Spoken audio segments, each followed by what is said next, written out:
Alright, what is going on, guys? It's Apollo1, and today we are back with another absolutely insane gameplay. I know I say that a lot, but this time it truly is an incredible 300 plus kills in Black Ops 3 by Carnage Slayers. Now, all of you knew that Carnage Slayers would eventually achieve this gameplay, and finally he did manage to do it. He's a guy that has brought several quads, a penta, several 200 pluses. Like, I don't even know how many 200 pluses he has at this point, and he's come close to 300 plus several times. So finally he managed to pull this off. Now, he did get this several weeks ago, so he got this like a lot closer to when he was getting a lot of 200 plus as well. And it's a crazy gameplay. He's using my favorite weapon, the Weevil, which reminds me so much of the P90 from Modern Warfare 3, but I'm not going to talk about that. First off, before we get any further into this video, guys, make sure to drop a like. If we could shoot for 2,000 likes on today's video, I think we can easily do that. The Carnage army is strong, and I feel your presence on this video. If not, it's completely fine. And of course, subscribe to Carnage Clan if you are new as well. And before we get any further into talking about Carnage Slayer, I do want to talk about the people that are going to complain about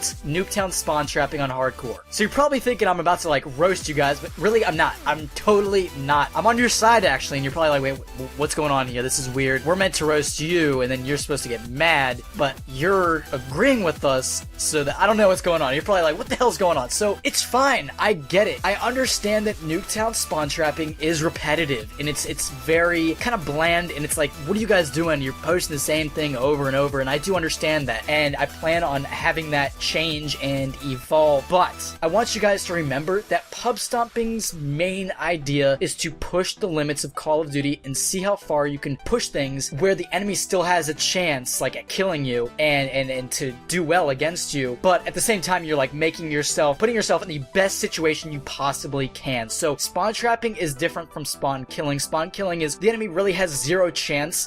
They just kind of stand there and you just kill them over and over in the same spot. You have like the spawn locked down, so you're like literally standing behind them and you're just shooting them like in the back of their backs over and over, and you're able to get a lot of kills, which is fine. But there they have no chance. They have next to no chance of actually getting out of that. If the best player, if Optic Nadeshot joined in-game session, like mid-session in the game, or whoever the best player is, joins mid-session, gets in a lobby where people are just doing that spawn killing, Nadeshot cannot do nothing. There's nothing he can do. He's screwed basically. I mean, there might be a small chance, but he's probably gonna get thrown back into that spawn killing very fast if he does break out of it somehow. So zero chance, pretty much. I'm gonna say zero chance. In this case, if Nadeshot jumped into this lobby, he would have been able to most likely prevent a 300 plus kill gameplay from happening. That's the difference. If a very, very good player joins, or several, maybe 2 or 3 very good players join in a game, you're not going to get a 200 plus. I mean, you might get a 200 plus, but a very slim chance of getting even a 200 plus, and next to no chance of getting a 300 plus against regular decent players to even good players. So there's a scale, like even pretty good players, you're not going to be able to get a 200 plus against, because they're going to be able to kill you enough times and kind of ruin your spawn trap. So it really is, pub stomping is really putting yourself in the best situation, and the best situation is a 6-man party that help you control the spawns, so you keep it on one side of the map at one flag. You're not doing it at one spawn location, you're just keeping it on one flag in Domination. And in hardcore, it makes it easier to take out the enemy, but at the same time, people seem to forget that you can get killed just as easily, and take in mind that you're the only person in the spawn trap going up against 6 people, so then you're even more susceptible to getting killed even easier, so you have to take that in mind. I understand that it is easier to kill the enemies, but at the same time, you gotta remember that the odds are actually not in your favor for that. And then also, Nuketown is a small map. The spawns are very, very tight, so you basically just run between 2 different spots, back and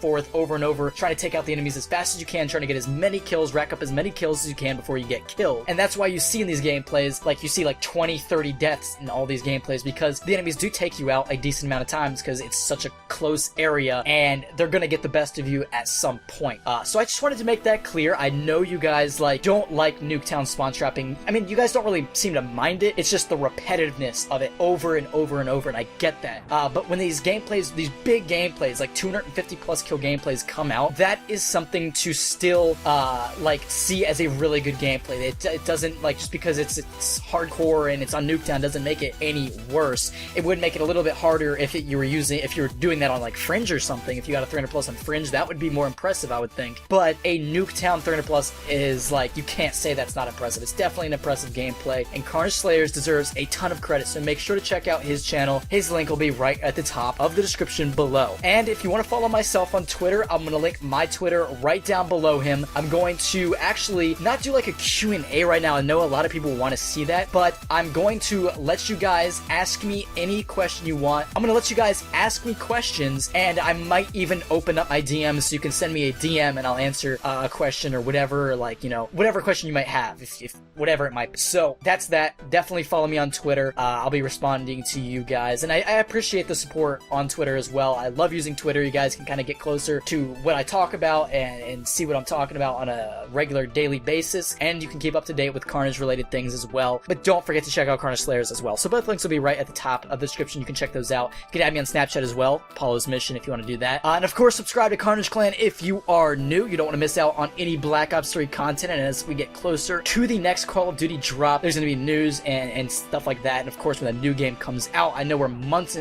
away from that, but when the new game does come out, you definitely want to be subscribed right here at Carnage for all that content, Infinite Warfare content and COD 4 content. I'm super pumped for that, and that's my question of the day. That's how I'm going to end this commentary for you guys, by asking you a question. What Call of Duty are you more excited to see in 2016? That's a really weird question, because usually, you know, we just get one Call of Duty, but this year we technically are getting 2 different Call of Duty games, which is absolutely lit. But I want to know which one you're looking forward to more, Infinite Warfare or COD 4. I don't know which one I'm looking forward to more. I think I have to say Infinite Warfare. I know I'm probably gonna get like crucified for saying that, but I'm really looking forward to Infinite Warfare to see what they do and all the new things that Infinity Ward does. Infinity Ward is probably my favorite like company out of the 3. I know people are like, what the hell, what are you talking about? Ghost didn't really enjoy that game that much, so I'm not saying it based off Ghost, but I'm saying it because we got COD 4, we got Modern Warfare 2 and Modern Warfare 3, and Modern Warfare 3 is by far my favorite Call of Duty game. So I just like the way the Infinity Ward games feel, and I always seem to be the best at them. So I'm really looking forward to Infinite Warfare. And COD 4, I'm probably like just like a 1% less excited for. So really looking forward to both games. Hopefully you guys are having a great day, and I'll talk to you later. See you over on Twitter.